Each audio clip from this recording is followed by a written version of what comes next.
다음 주제입니다. 12페이지죠. 12페이지. 일반전표 유동자산의 12페이지입니다. 그 다음에 배울 거는 원천징수입니다.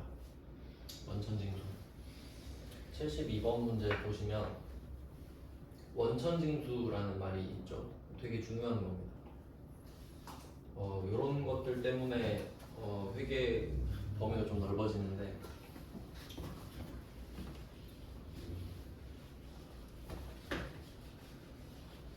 아마 앞에서 말씀을 드렸을 것 같은데요. 그러니까 회계랑 세법을 거의 같이 말하잖아요. 세무회계 이렇게 말하기도 하고 회계하면 세법 거의 따라다니고 회계사 하면 세무사 있고 거의 묶어서 이야기를 하잖아요. 사실 그 회계사도 세무사 일을 하는 사람도 있어요. 근데 세무사는 회계사 일을 못하긴 하는데 약간 세무사가 회계사의 하위 호환 느낌이 나긴 하지만 거의 뭐 묶여 있는 거는 일단 사실이죠. 왜 그렇게 되냐면 앞에서 말씀드렸었어요. 그러니까 회계가 뭘 하는 거냐라고 하면은 돈을 얼마를 벌었고 얼마를 썼는지 기록하는 겁니다. 맞죠? 그냥 단순하죠. 얼마 벌었냐, 얼마 썼냐. 그만 계속 기록하잖아요.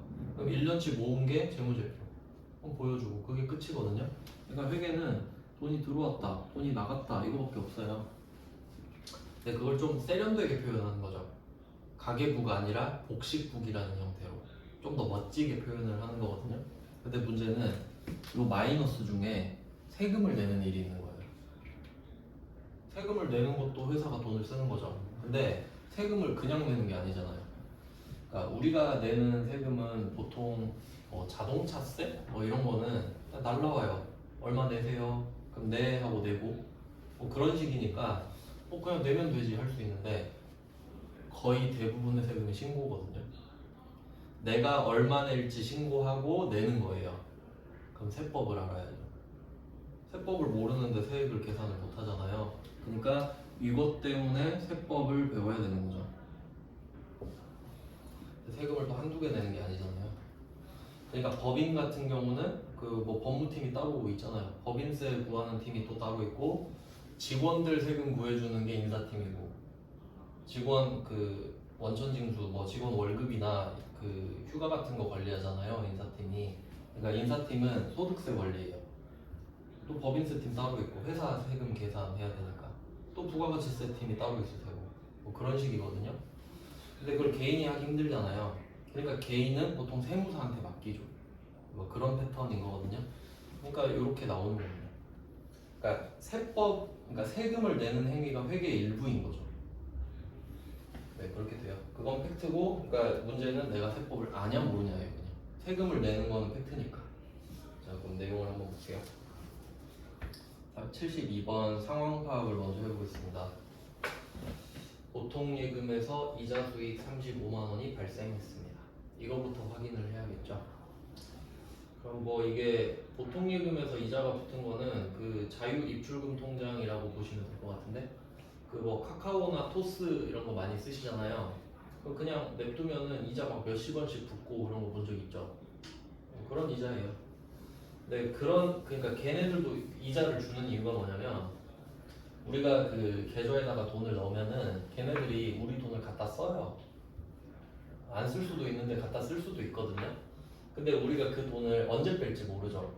그러니까 약간 좀 전전긍긍 하면서 몰래 쓰고 그런 느낌인데 근데 우리가 예금 맡기면 어떻게 돼요? 1년 동안 안 뺀다는 약속한 거죠. 그러니까 이자를 많이 줘. 아주 과학적이죠. 그러니까 자유입출금 통장은 이자를 많이 줄 이유가 없지. 내가 돈을 안 뺀다는 약속 안 했으니까. 근데 넣어놓긴 했으니까 가끔 그럴 때 있잖아요. 막 몇백 쌓아두고 그냥 가만히 있어. 그럼 이자 들어오죠. 근데 그걸 많이 주진 않지. 왜냐면 뺄지 안 뺄지 몰랐으니까. 그런 내용인데 어쨌든 그렇게 이자가 들어왔다 합시다. 금액이 크니까 이자가 35만 원 들어올 수도 있죠. 그리고 원천징수세액이 나오잖아요. 지방소득세 포함. 또 뉘앙스를 생각해 보세요. 이 53만 9천 원에 지방세가 포함이 돼 있대요. 그럼 포함이 된다는 말은 메인이 뭐가 있단 소리죠. 그게 국세예요. 그러니까 우리가 여러분이 소속이 두 개 있어요. 첫 번째가 대한민국 국민, 두 번째 저는 광주광역시 시민. 뭐 여러분도 그럴 확률이 높죠. 하여튼 뭐 어느 시든 간에 군이든 간에 소속 두 개 맞죠. 한 개는 국가, 한 개는 지방자치단체. 그러니까 소속이 두 개니까 세금을 두 군데 내야 돼요.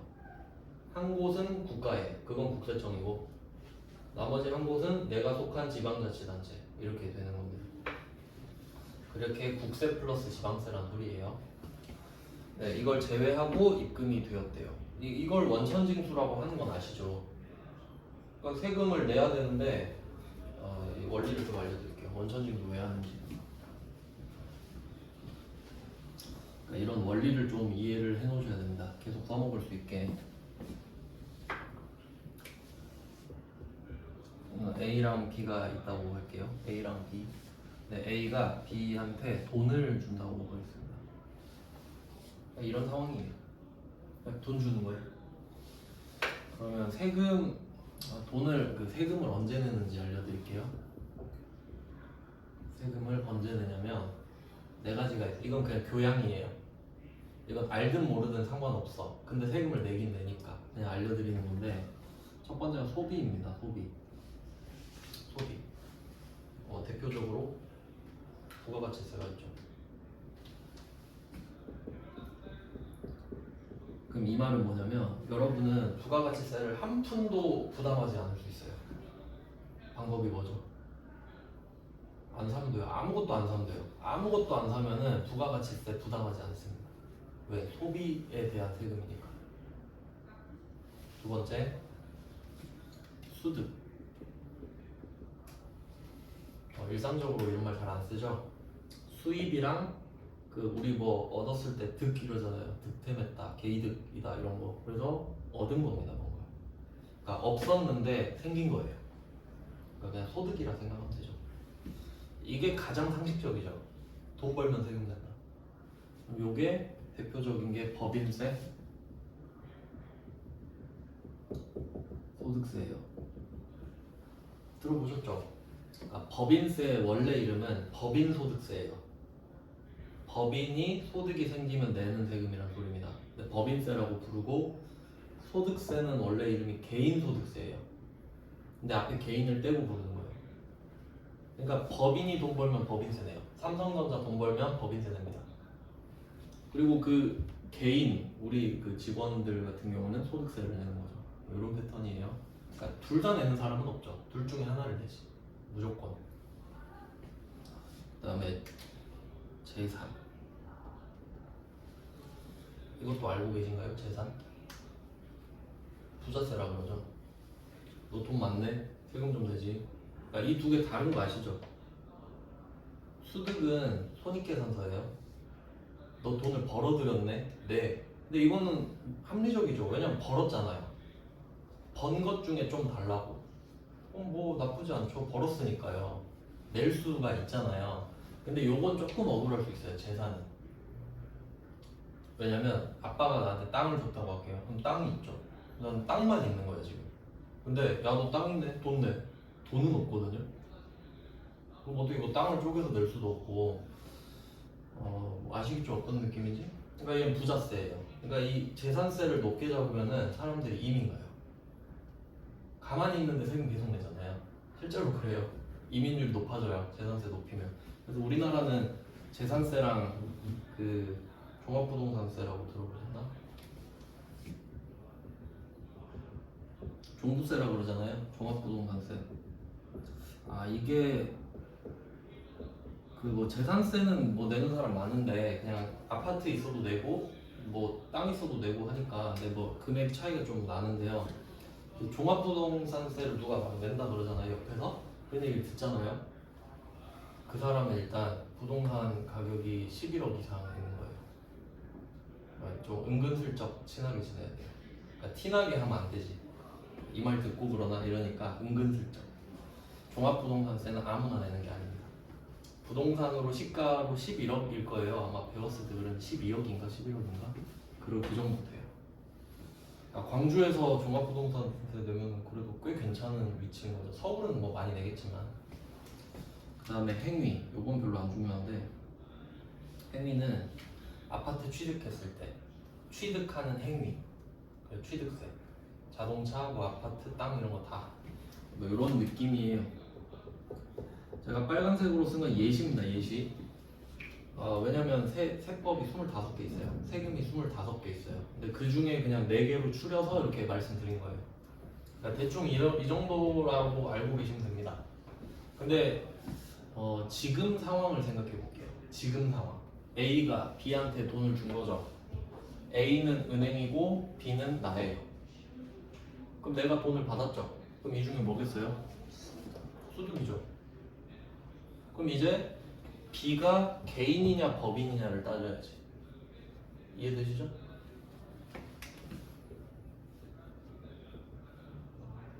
그럼 뭘 낼지 달라지잖아요.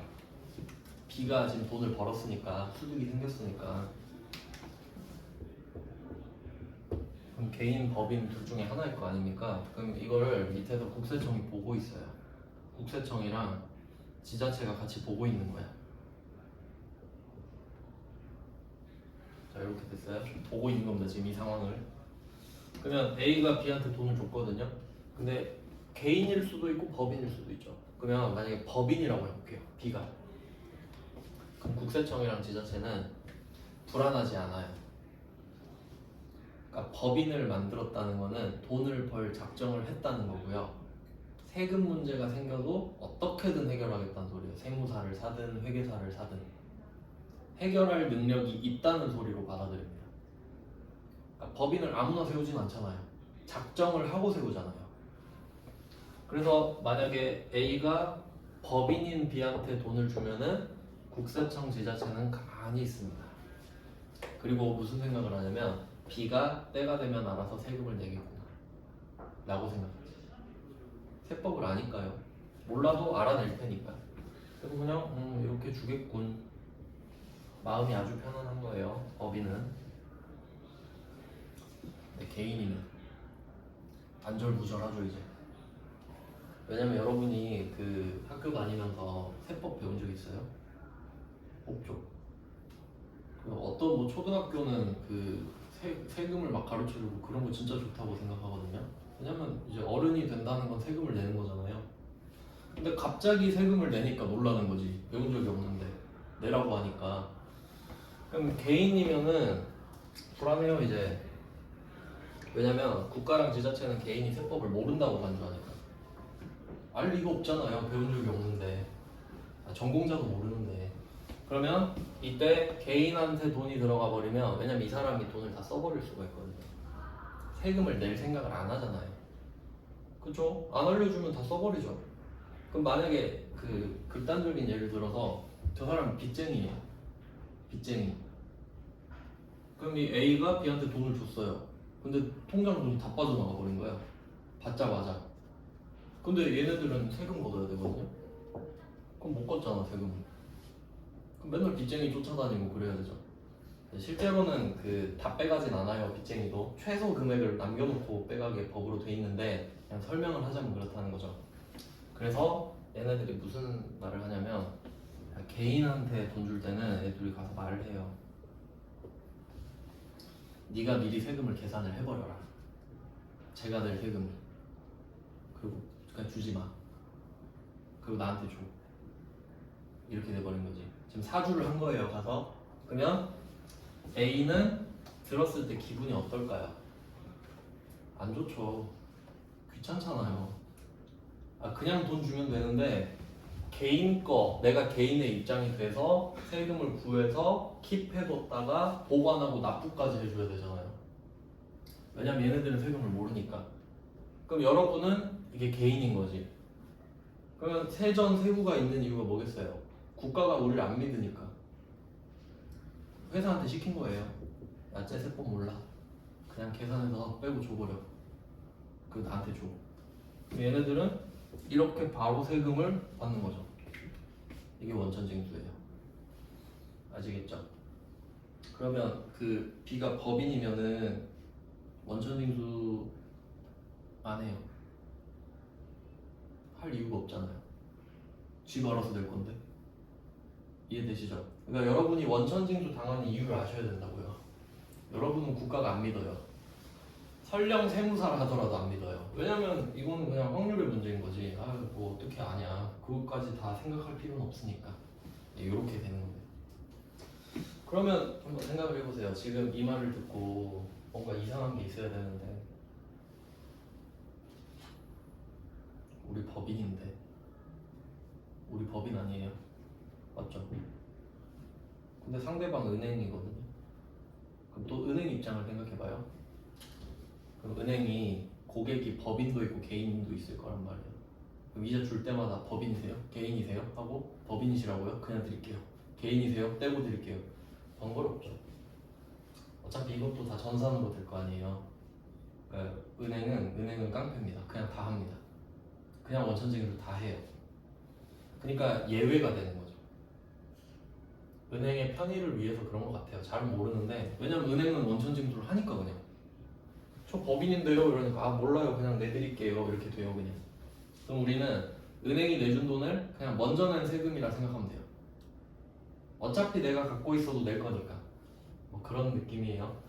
그래서 이게 법인은 원천징수를 안 당합니다. 근데 우리가 원천징수를 당하는 문제도 내야 될 거 아니에요. 근데 그렇게 내려면 상대가 은행일 수밖에 없어요. 그러니까 딱 이렇게밖에 안 나와요. 그러니까 우리가 원천징수를 당하는 상황은 이자를 받을 때 밖에 없어요. 그래서 절대 이렇게만 나옵니다. 다른 상황은 절대 안 나옵니다. 네, 그렇게 알고 계시면 돼요. 그러면 이자를 받는 거는 3개거든요. 72, 73, 74. 이게 세 문제예요, 세 문제. 근데 급수별로 하나씩 아니다. 세무 2급 2개, 세무 1급 1개네요. 이런 거는 그 문제 유형이 같을 때 급수가 달라도 유형이 같은 것도 있거든요. 근데 회계 1급은 너무 문제를 쉽게 내기 때문에 제가 살짝 올려서 지금 내는 겁니다. 그럼 한번 생각을 해볼게요. 참고로 퍼센테이지까지 좀 적어두시면은 그 53,900원 있잖아요. 그게 15.4%예요.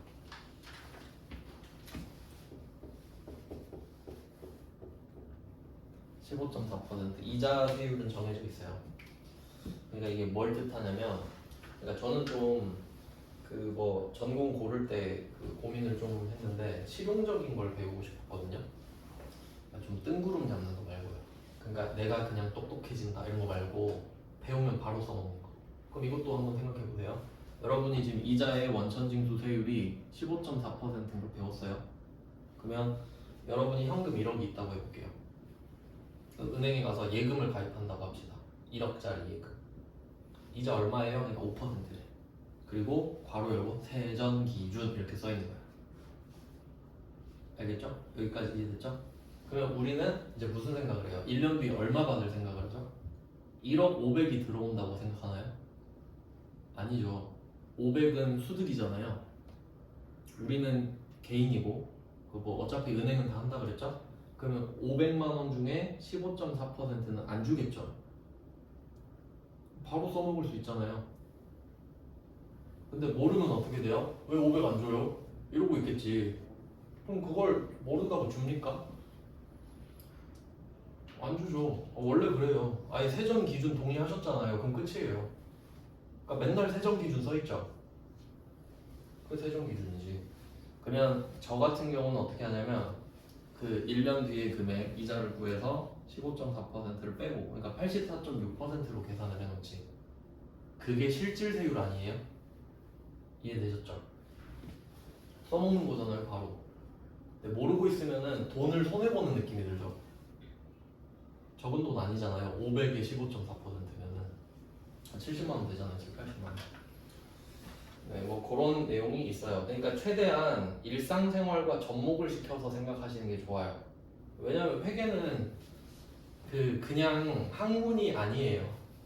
진짜 써먹으려고 배우는 거니까 최대한 그래서 설명을 이렇게 드리는 겁니다. 네, 진짜 배우면 바로 써먹죠. 네, 이렇게 된 거예요. 상황 파악 되셨죠? 15.4%. 실제로 그러면 35만 원 곱하기 0.154 하면 53,900원이 나온다는 소리예요. 그리고 왜 그렇게 되냐면 14%가 국세고 1.4가 지방세예요. 지방세는 항상 국세 10%거든요. 그러니까 1.1배가 되는 거죠. 자, 그럼 이제 상황을 설명을 드렸으니까 문제를 풀겠습니다. 요거는 또 효율적으로 공부를 하면 한번 생각해 보세요. 숙제 생각해 보기. 자, 돈을 우리가 받잖아요. 그럼 우리가 평생 받기만 하나요? 직원들 월급도 주잖아요. 그럼 입장이 바뀌어 보는 거예요. 너가 은행인데 나한테 이자를 주네? 그럼 내 원천 징수를 하겠구나. 내 대신 내주겠구나. 그럼 우리 회사가 직원한테 월급을 주잖아요. 그럼 너 세법 모르지? 내가 원천 징수 해줄게. 이런 일도 있을 거 아닙니까? 그러면 은행의 회계 처리도 지금 같이 보면 좋잖아요. 내가 은행처럼 할 때도 있으니까. 그럼 미리 같이 보면 좋죠. 저는 그런 식으로 공부하는 게 좋거든요. 어차피 할 거면은 좀 크게 보고 같이 해버리는 거예요, 그냥. 보통 그렇게 안 가르쳐 주니까 못 하시는 거겠지만 생각해보면 납득하시죠? 그러니까 어차피 배울 거겠네? 그럼 같이 배우면 좋겠다. 그럼 딱 그 같은 상황으로 둘의 입장을 보는 거지. 그러면 왼쪽을 은행이라고 보고 오른쪽을 우리 회사라고 해봅시다. 나.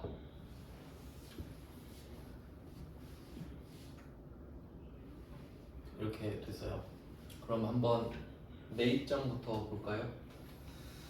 보통 예금에서 이자 수익 35만 원이 발생했다 그러죠. 그러니까 수익과 비용은 발생하는 거라고 말씀을 드렸었거든요. 그럼 발생한다는 말은 생각이 났다 입니다.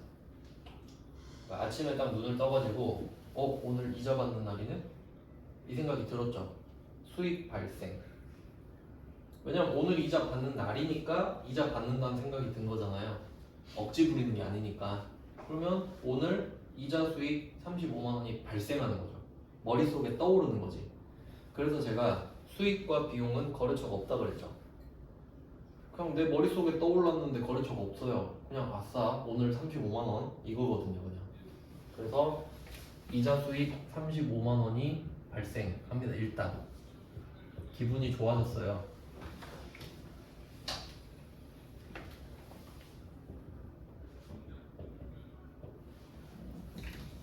기분이 좋습니다. 그럼 같은 날 은행은 일어나서 무슨 생각할까요? 은행은 생각 안 하겠지만 한다고 하면 오늘 35만 원 주는 날이네 라고 생각하겠죠. 얘는 비용이 발생하겠지. 그럼 얘는 이자 비용이 발생했어요.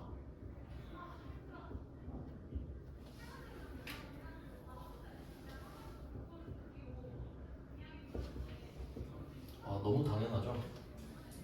쟤는 받는다 생각하고 얘는 준다 생각하고. 네, 그리고 줘야 되는데 이제 생각을 또 하겠죠. 그리고 난 은행이야. 그럼 나는 깡패니까 무조건 15.4%를 떼고 주죠. 그게 53,900원. 근데 문제에 따라서는 15.4%로 한다라고 해요. 알려드린 이유가 74번 문제 보시면 15.4%라고 써있죠. 이렇게 낼까봐 알려드린 거예요. 제가 아는 척 하는 게 아니라. 왜냐면 15.4%다라고 하면 직접 곱하셔야 되잖아요. 그러니까 72번은 그냥 좀 친절한 문제. 근데 어차피 은행이 지가 계산을 하긴 할 건데 15.4%를 주는 것도 좀 이상하긴 한데 그냥 상식으로 알고 계세요. 배당금도 그렇습니다. 주식 배당금. 자, 그리고 그럼 53,900원을 우리 못 받아요. 맞죠? 돈이 다 들어오진 않을 거예요. 그럼 그거를 53,900원을 못 받습니다. 다른 색깔로 쓸게요. 못 받는 돈입니다. 그럼 우리 입장에서 생각을 한번 해보죠. 이 53,900원의 의미가 뭘까? 전화를 해봤어요. 왜 53,900원 안 줘요? 하니까 너 어차피 35만 원 받으면 53,900원 내야 되잖아. 그럼 내가 내줄게. 나 원래 이거 해야 돼. 우리가 뭐 기분이 나쁘진 않죠, 그냥. 엄청 뭐 급한 돈 쓸 일이 있는 게 아니면 어차피 내는 게 맞으니까. 뭐 그렇긴 하죠. 그럼 내주세요. 이렇게 되는 거죠. 그럼 우리 입장에서는 이 돈을 못 받은 돈이지만 받자마자 미리 냈다고 생각하면 되죠. 35만 원을 다 받은 상태로 바로 그냥 53,900원을 세금으로 내버렸다 생각하면 되는 거예요. 그래서 우리 입장에서는 선납세금이라고 씁니다. 세금을 먼저 내버렸다고. 왜냐면 제가 내줄 거 아니에요.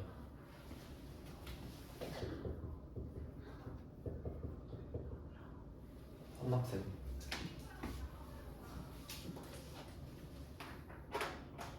뭐 납득은 가시나요? 뭐 어차피 그게 그거긴 하잖아요. 그럼 여러분 입장도 생각해봐요. 여러분도 맨날 그 급여 명세서 보면서 욕했을 거 아니에요. 맨날 돈 떼간다고. 그럼 이제 생각이 바뀌어야 돼. 다 주고 나보고 내라고 하는 것보단 낫구나. 그래서 우린 아무 생각 없이 그냥 노예처럼 일하면 되는 거 아니에요. 그러니까 그게 나름 복지의 일환이에요. 그러니까 더 노예처럼 일하라고.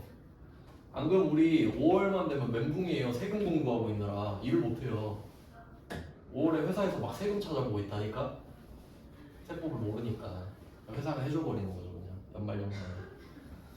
그럼 선납세금이 됐습니다. 자산입니다. 자산. 왠지 생각해봐요. 만약에 내가 이 사실을 까먹고 있었다. 까먹고 있었어. 53,900원 삥 뜯긴 걸 까먹고 있었어요. 그리고 세금을 이제 1년치를 계산해서 3월에 내거든요. 법인은. 지금이 법인세 신고납부하는 날이에요. 그러니까 작년 거. 2022년 1년 동안 번 거 쓴 거 정리해서 3월에 신고납부하거든요.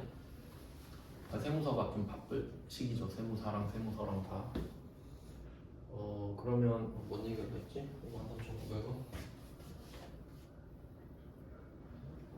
네, 까먹었다고 했죠? 저도 까먹었네요. 그럼 53,900원을 내고 까먹었는데 세금을 내러 딱 갔는데 53,900원이 선납세금으로 잡혀 있는 거야.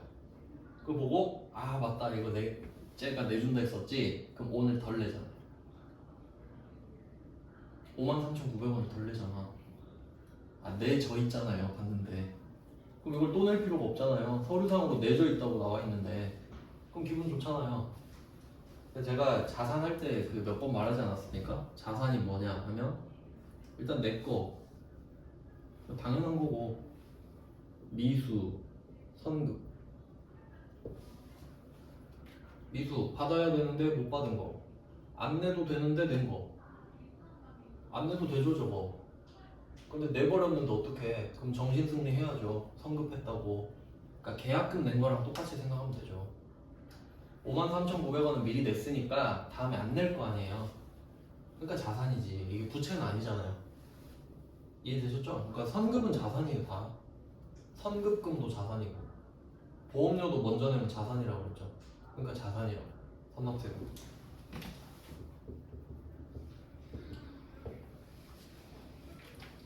선납세금 좀 특이한 상황이니까 상황을 이해하셔야 돼. 생각을 하고 그런 일이 벌어지고 있구나.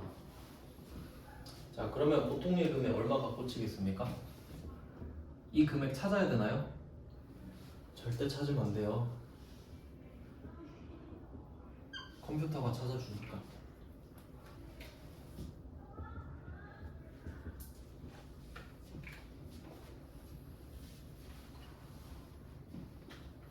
근데 보면 좀 그 공부 잘 못하는 분들이 저런 거에 집착하는 경향이 좀 있긴 해요. 왜냐면 이제 사람은 아는 거에 집착하는 게 있기 때문에 할 수 있는 거, 쉬운 거. 근데 의미가 없죠. 시간 낭비예요. 자, 그럼 반대편 입장에서 볼까요?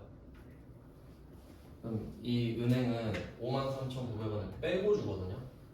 근데 이 53,900원을 빼고 주면서 엄청 행복할까요? 기분 좋아. 53,900원으로 치킨 사 먹어야지. 이러면 안 되죠. 내 돈 아니잖아요. 이거 국세청에 내주기로 한 돈이죠. 그러니까 좋진 않아요. 그러니까 여러분도 생각하셔야 돼요. 회사가 우리한테 그 세금 떼면서 좋아하는 거 아니에요. 귀찮아하고 있죠 지금. 어쩔 수 없으니까 하는 거죠. 그럼 얘네들 입장에서는 미리 걷어놨다 라고 해요. 미리 걷어놨다. 내주려고.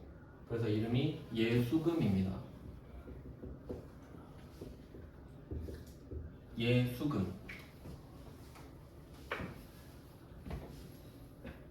약간 좀 그 용어 가지고 좀 그 장난치는 사람 많은데 저 회계 전공이라면은 처음에 저 여기 왔을 때도 저 학과장님 회계 강사 새로 왔다고 회계할 거 있으면 저한테 하라고 막 그런 드립 쳤거든요. 근데 이런 보면 이것도 좀 그렇잖아요.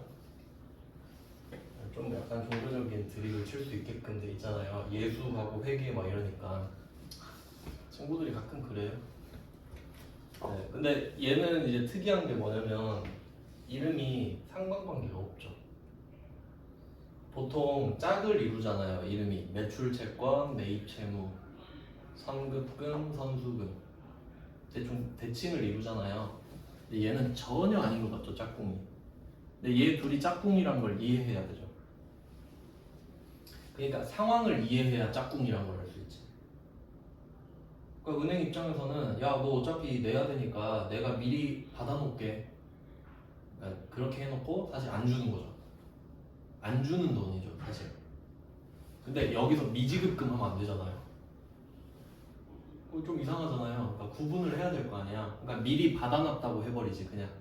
근데 얘는 문맥상 내주려고 걷어놓은 돈. 그럼 이걸 보유하고 있으니까 우리는 무슨 생각해요? 제가 내준다고 했으니까 난 낸 거지 뭐 라고 생각하는 거지. 입장이 좀 다르죠. 그래서 얘는 부채예요.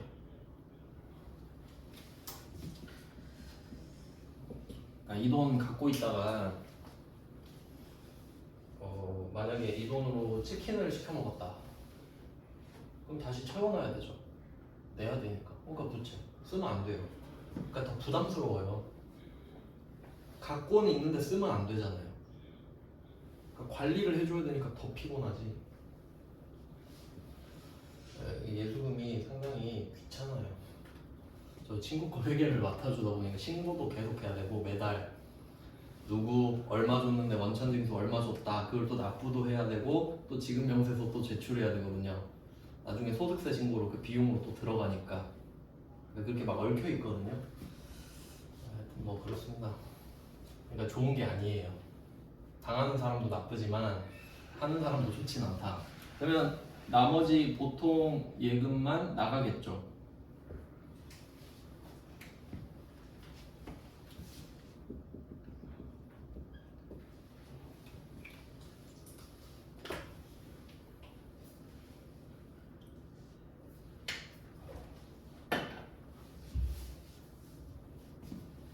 네, 여기까지입니다. 원천징수예요, 이게. 이해되셨나요? 그러니까 원천징수 하면은 이 두 개를 같이 적을 수 있어야 됩니다. 무조건 세트로 하세요, 세트로.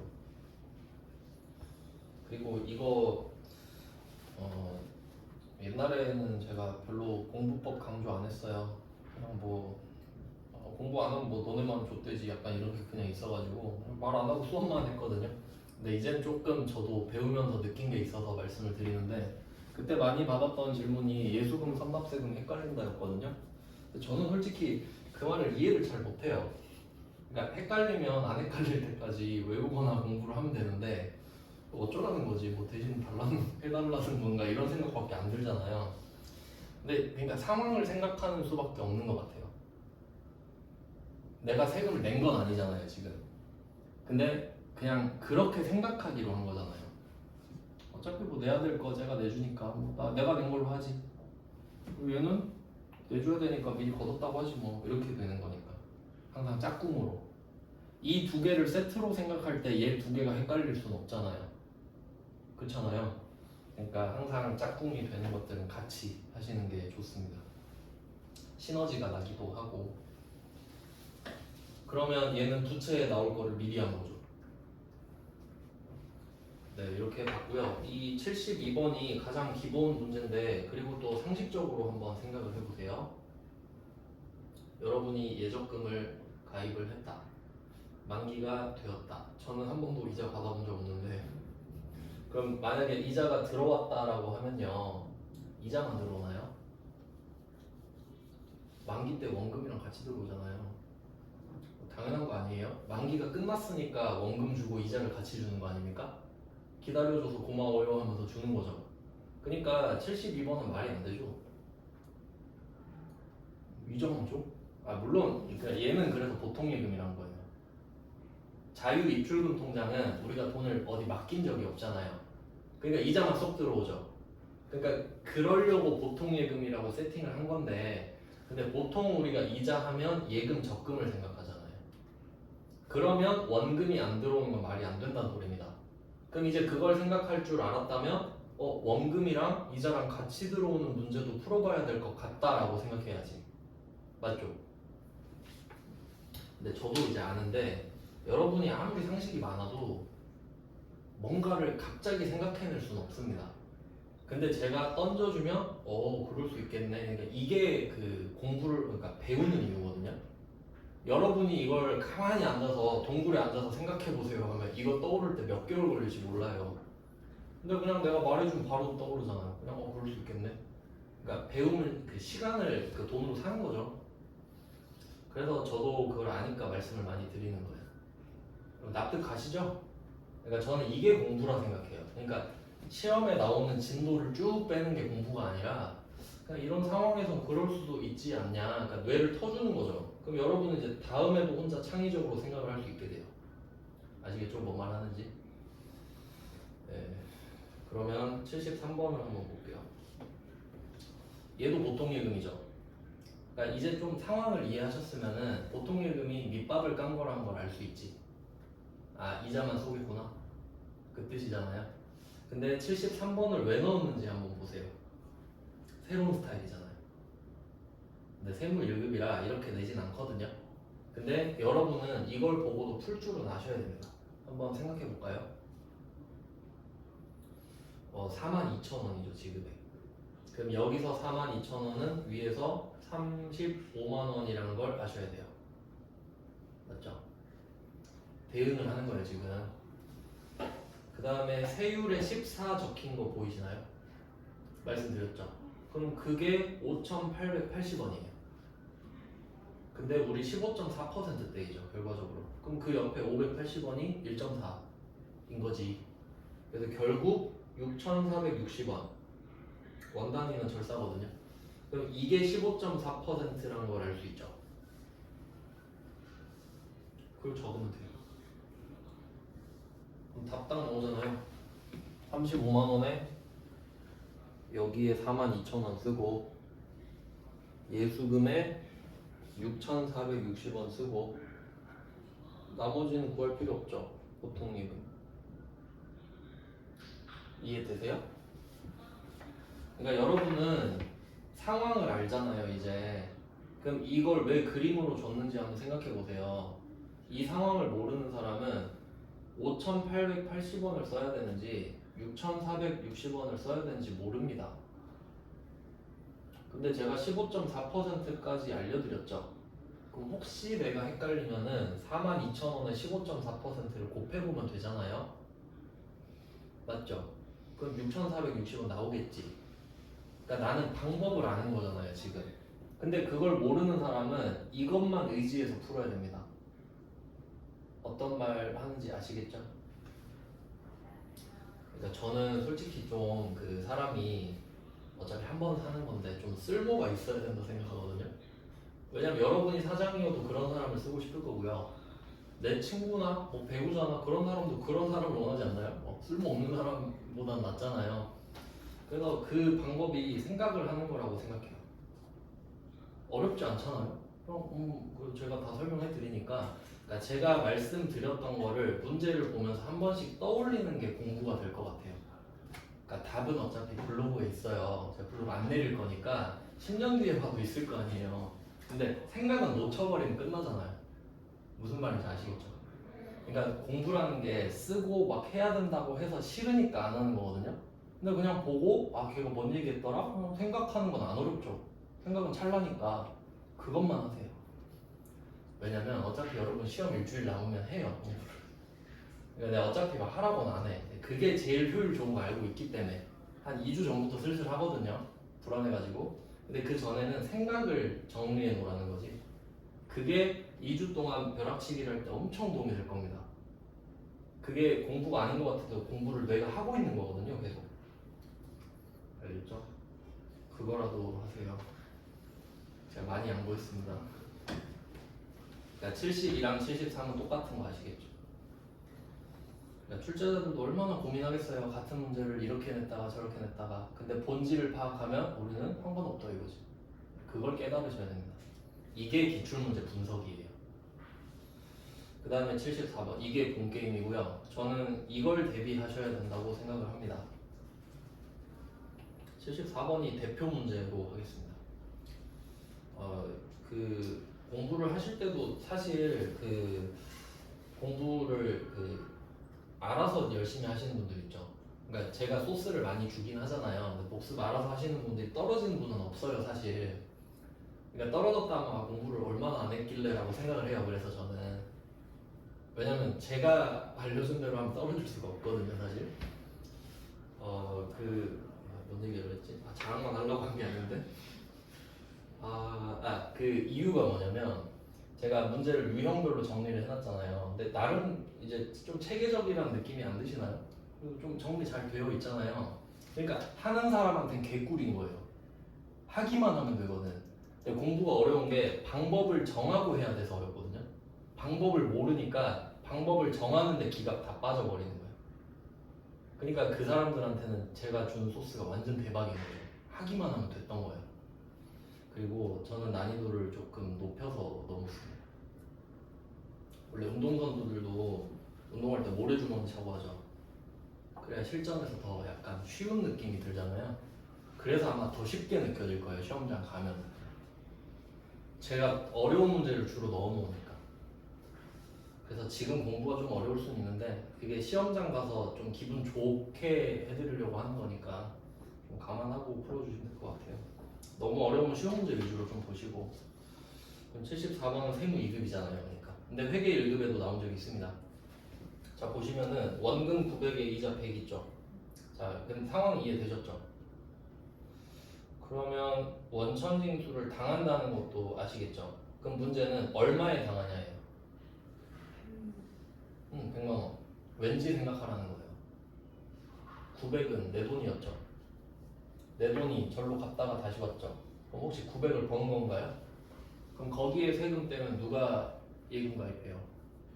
맞죠? 그러니까 이렇게 납득을 하시라는 거예요. 납득을 하면 900은 내 돈이니까 원천징수 하면 안 되지. 이렇게 확신이 생겨야 돼요. 근데 여러분 돈 아니잖아요? 그럼 1000만 원에 하나? 이렇게 돼요. 상식적으로 말이 안 되는데도.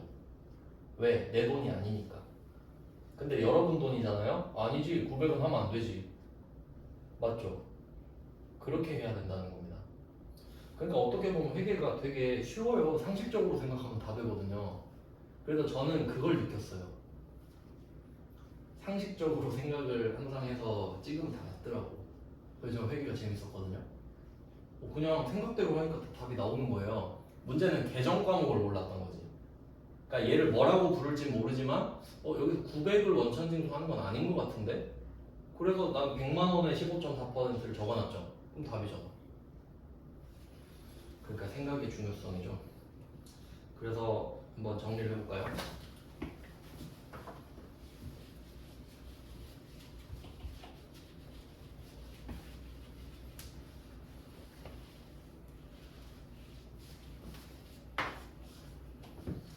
돈을 맡겼을 때 여기 예금이라고 돼 있죠. 보통 예금 900에서 쏴주는 거니까 예금 통장으로.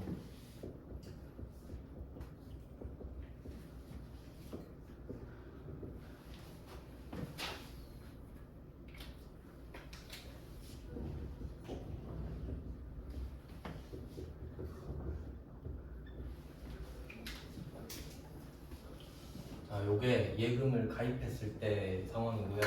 그리고 실제로 생각해봐요. 뭐 예금은 잘 안 하시고 적금을 많이 하실 텐데 적금을 생각해 보면 그 적금 그 날짜 정해진 날짜 있죠. 자동이체되죠. 보통 예금에서 그 예금 통장으로. 그러니까 어차피 둘 다 내 거긴 한데 구분이 달라지잖아요. 그러니까 그건 뭐지 이게.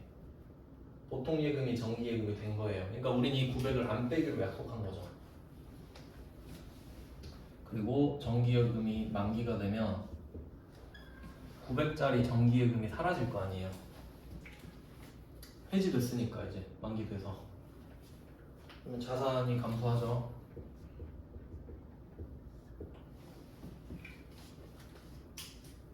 여기까지는 아시겠죠? 그 다음에 보통 예금도 다시 900 들어오는 거 맞죠? 그러니까 원금만 이야기하면 그러니까 이렇게 하시는 게 깔끔해요. 아예 구분해 버리는 거야.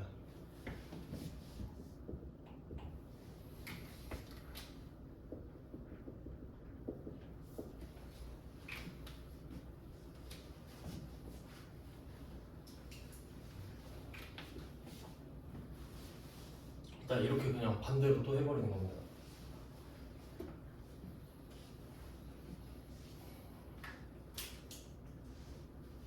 제가 공부를 좀 하다가 어느 순간 느낀 게 나를 믿지 말자였거든요.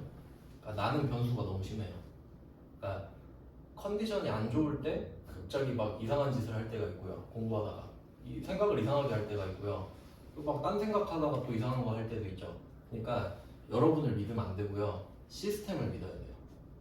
그러니까 체계를 그냥 잡고 약속을 해야 됩니다. 규칙을 만들어 버리는 거예요. 그래서 저는 이런 식으로 보통 어려워하는 문제가 두 가지 사건을 한 번에 하는 거거든요. 그러니까 원금 받고 이자 받고 두 개잖아요. 근데 이거를 한 방에 하면 어려워해요, 보통. 그럼 저는 약속을 했어요. 하나씩 하자고. 그럼 하는 게 끝났죠. 하는 게 끝. 그럼 얘는 아무것도 없습니다. 원천징수 안 합니다. 내 돈이 갔다가 돌아온 거니까. 근데 문제는 이자죠. 여기에 그냥 다른 문제 풀듯이 한 문제를 더 푸는 거예요, 그냥. 아까 72번 문제를 여기서 한 번 더 풀어주는 거예요, 그냥. 근데 그게 그냥 100만 원인 거예요.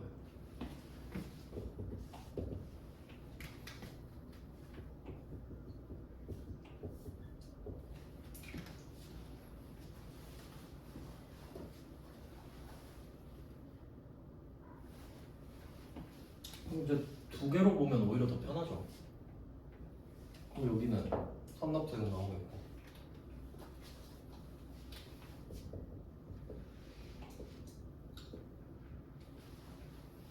금액은 암산이 되게 좋네요. 15만 4천 원으로 하라는 소리죠, 이게.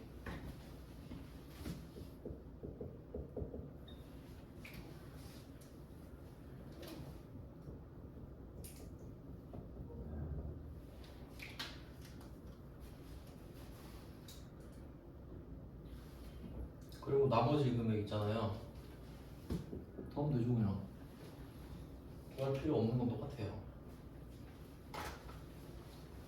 그러니까 적을 때 내가 논리로서 이해를 하는 게 중요하잖아요. 어차피 금액은 컴퓨터가 구해줄 건데.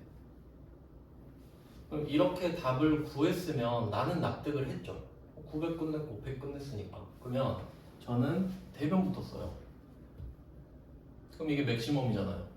900, 100, 1000이니까. 그러면 1000이 완성이 됐죠, 대변에. 그리고 선납세금 15만 4천 원을 써요. 그리고 보통 예금을 입력하면 저절로 금액이 쏙 들어가요.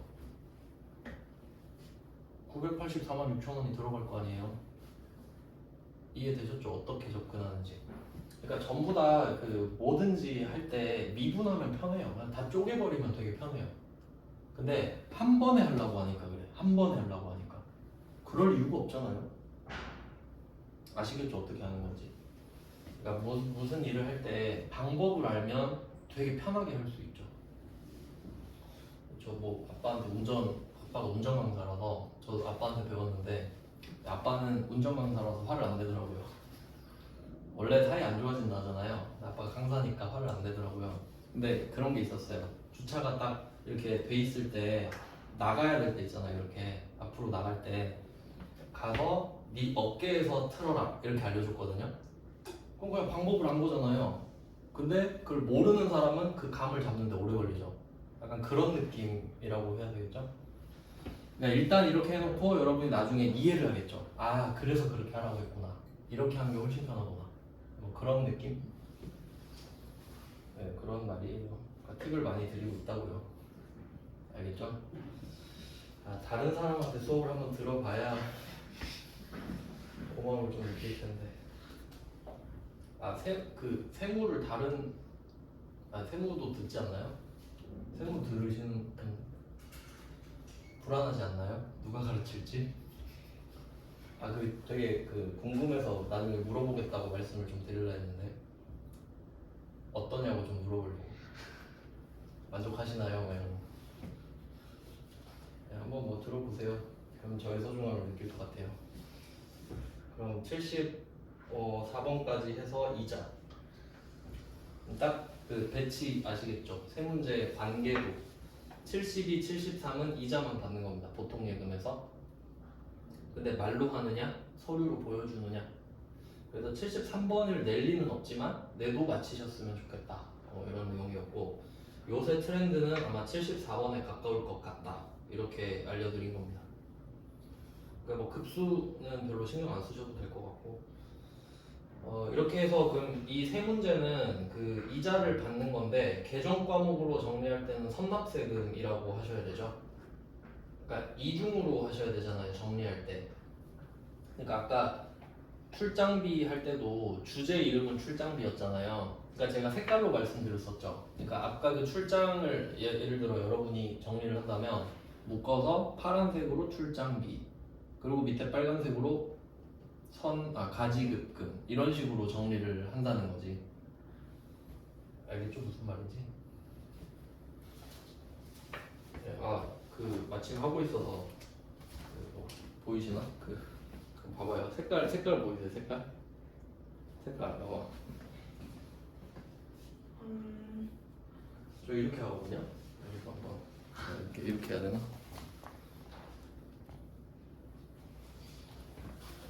지금은 너무 좀 복잡해서 3개밖에 없는데 색깔이 검은색이랑 RGB 이렇게 쓰거든요. 저는 이게 좀 보기 편해요. 그러니까 만들 때는 시간이 오래 걸려도 복습할 때 편하거든요. 그러니까 나만의 약속을 만들면 좀 약간 자동 반응이 된단 말이에요, 몸이. 솔직히 생각을 해보세요. 검은색으로 다 쓰는 것보다 훨씬 낫지 않겠어요? 근데 이것도 하다 보면 그렇게 돼요. 저절로 양이 너무 많아져가지고. 방법을 그런 말을 하던데, 뇌를 혹사시키면요 방법을 찾았는데요. 근데 그 전제는 동기부여가 확실해야 돼요. 그러니까 내가 이걸 죽어도 해야 된다라는 전제가 깔리는데 오히려 시간을 줄여버리잖아요. 그럼 내가 방법을 찾아내요. 전 이거죠. 검은색으로 하면 답이 없어요. 이해가 안 돼 버리더라고요. 그래서 어제 새벽에 잡고 다 했거든요. 이제 좀 보이네요 이제. 그런 식으로 뭐 이렇게까지 하라는 건 아니지만 그 말씀드린 대로 좀 참고를 한번 해보세요. 그리고 뒷부분은 좀 설명만 드리고 내일 하겠습니다.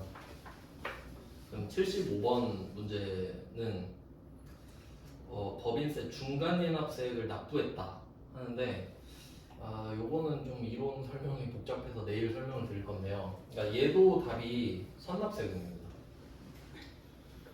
그러니까 여기서 중요한 건 뭐냐면 그 72, 73, 74 이 세 문제가 같은 문제란 건 아셨죠 이제. 근데 75번은 전혀 다른 문제죠. 근데 얘도 선납세금이라는 거예요. 그러니까 주제별로 묶을 줄 알아야 되고 계정 과목별로 또 묶을 줄 알아야 돼요. 그러면 왠지 생각해 볼게요. 왠지 제가 그건 설명드렸잖아요. 간단하게만 좀 할게요. 시간이 없으니까. 2022년 1월부터 12월 31일까지 법인이 번 돈, 쓴 돈을 계산을 해서 2023년 3월에 신고 납부를 하는 거예요. 시간을 한 3달 주는 거죠. 그럼 이때 신고 납부를 해요. 그러면 세법은 기다려주죠, 3달을. 왜냐면 진짜 세금을 내야 되니까 너가 돈도 구하고 뭐 계산도 해야 되니까 3달을 줄게. 아주 친절해요. 근데 회계는 안 기다려줘요. 결산해야지 12월 31일에 이렇게 말을 하는 거예요. 그럼 뭐 결산할게요 했는데 저 법인세는 근데 내년에 내도 된대요. 근데 아니 세금 내는 것도 비용이잖아. 여기다 넣어야지 이렇게 돼요. 맞죠? 그러니까 이해 번 돈에 대한 세금을 3월에 내는 거지만 올해 비용 맞잖아요. 맞죠? 여기에 귀속된 거잖아요. 그러니까 이거를 비용을 이때 잡아야 돼. 12월 31일에. 그러니까 회계랑 세법을 구분해서 이해하셔야 되는 거예요. 세법은 분명히 3달을 준다 그랬어요. 맞죠? 그건 세법 이야기고. 근데 회계는 야 그거 지금 결산할 때 돈이 드는 것도 아니잖아. 빨리 해. 그러니까 알고는 있어야 됩니다. 비용을. 넉 놓고 있으면 안 되지. 이해되셨죠? 여기까지는. 그러니까 회계는 12월 31일이 결산이에요. 세법은 몇 개월을 주든 간에. 그러니까 이 비용을 예측해서라도 적어야 됩니다. 비슷하게. 그러니까 보통 100만 원 단위까지 맞출 수 있다 그래요. 그러니까 뭐 몇억, 몇천, 몇백까지는 대충 그렇게 되거든요. 그럼 이렇게 해서 그러면 이 날이 기준이에요. 12월 31일에 법인세가 궁금해요. 12월 31일에. 그러면 그 앞에 냈던 세금들 있잖아요. 그건 그냥 선납세금이에요, 다. 12월 31일에 난 법인세에 관심이 생기거든요. 이때 결산을 해야 되니까. 알겠어요? 그러니까 기준이 12월 31일인 거지. 결산이 기준이잖아요. 그러니까 제가 결산이냐 아니냐라고 했죠, 맨날. 12월 31일이냐 아니냐. 왜냐면 12월 31일이 기준이니까. 그러면 이게 기준이죠. 그러면 한번 문제 볼게요. 72번 9월 30일이죠. 73번 3월 31일이죠. 74번 9월 16일이죠. 공통점 12월 31일 전이죠. 그러니까 선납세금이지. 12월 31일이 되기 전인데 먼저 내버린 거잖아요. 근데 나는 법인세 관심 없거든 지금. 근데 냈대. 그럼 선납세금이지. 이렇게 돼요. 그 다음에 75번도 보세요. 8월 25일이죠. 뭐 어때요? 12월 31일 전이죠. 그럼 세금 냈죠 또. 그럼 선납세금이지. 좀 느낌 아시겠어요? 그러니까 상황별로 정리하는 게 따로, 그래서 제가 그걸 파란색이라 말씀드린 거고, 계정 과목은 또 따로 빨간색으로 해야 된다 했죠. 그러면 법인세 중간예납은 파란색이잖아요. 이자 받는 것도 파란색이고, 근데 빨간색 선납세금으로 묶여버리는 거지. 요게 정리가 돼야 된다는 겁니다. 그러니까 이런 게 목차를 만드는 방법인 거거든요. 이런 식으로 하셔야 돼요. 그리고 뭐 75번은 내일 할 텐데, 그 뒤에 76, 77 뭐 이런 애들은 법인세랑 관련된 거예요 이제. 그러니까 좀 약간 겹쳐요. 그건 내일 설명드리겠습니다. 오늘은 여기까지 할게요. 고생하셨습니다. 감사합니다.